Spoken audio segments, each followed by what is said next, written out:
ሰላም እንዲናችሁ የዩቲዩብ ቤተሰቦች።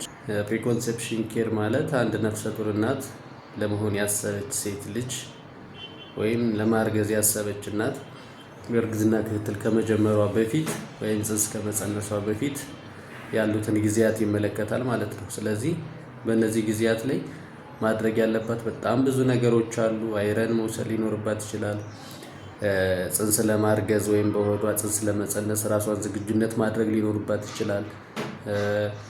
ማስተካከል ያለባት ክብደት፣ አመጋገቧን ማስተካከል ሊኖር ይችላል። ስለዚህ እነዚህን ነገሮች በሙሉ የያዘ ነው የፕሪኮንሰፕሽን ኬር እያለን የምንጠራው። ስለዚህ አንድ በአንድ ለማየት ያህል አንድ እናት ከመጸነሷ በፊት ቢያንስ ከ3 ወር በፊት ቫይታሚንስ ወይም ፎሊክ አሲድ እያለን የምንጠራውን መድኃኒት መውሰድ አለባት። ያም ጽንሱ ላይ የተለያዩ ችግሮች እንዳይፈጠር ያደርጋል። ደግሞ የኒውራል ቲዩብ ዲፌክት እያለን የምንጠራው ይከላከልልናል ማለት ነው። ስለዚህ ፕሪኮንሰፕሽን ኬር ወይም አንድ እናት ከመጸነሷ በፊት ያለው ዋነኛው ጊዜ ሞር ደግሞ ፎከስ የሚያደርገው እዚህ ላይ ነው ማለት ነው። ሌላኛው ምንድነው? ሜንታል ፕሪፔርድነስ ያስፈልጋል። የአእምሮ ዝግጁነት።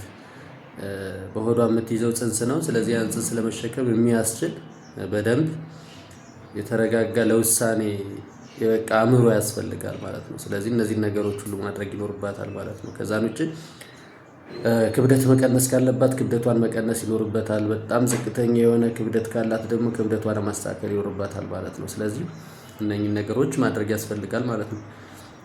ከዛ ውጪ አመጋገብ ስታይሏን ማስተካከል ይኖርባታል። አትክልትና ፍራፍሬዎችን መመገብ፣ ያው ቤት ያፈራውን የተገኘውን መመገብ ይኖርባታል። እነዚህም ለወደፊት ለጽንሱ እድገት ደግሞ በጣም ጠቃሚ ስለሆኑ ማለት ነው።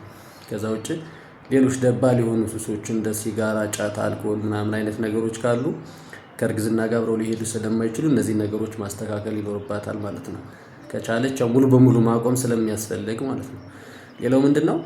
ከዚህ በፊት አንድ እናት ደም ግፊት፣ ስኳር፣ ጉበት፣ ኩላሊት እነዚህ በሽታዎች ካሉ መታከም የሚችሉ ነገሮች ካሉ ጽንስ ከመጸነሱ በፊት እነዚህ ነገሮች መታከም አለባቸው። ከእርግዝናው ጋር ተጓዳኝ ሆነው ሲሄዱ በጣም ጎጂ ሊሆኑ ስለሚችሉ እነዚህ ነገሮች ማስተካከል ይኖርባታል ማለት ነው። ስለዚህ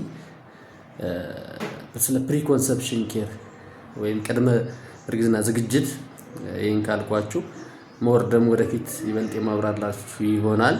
የቪዲዮ ከተመቻችሁ ላይክ አድርጉ። ቻናሉንም ሳብስክራይብ በማድረግ የቤተሰብ መሆን ትችላላችሁ። አመሰግናለሁ።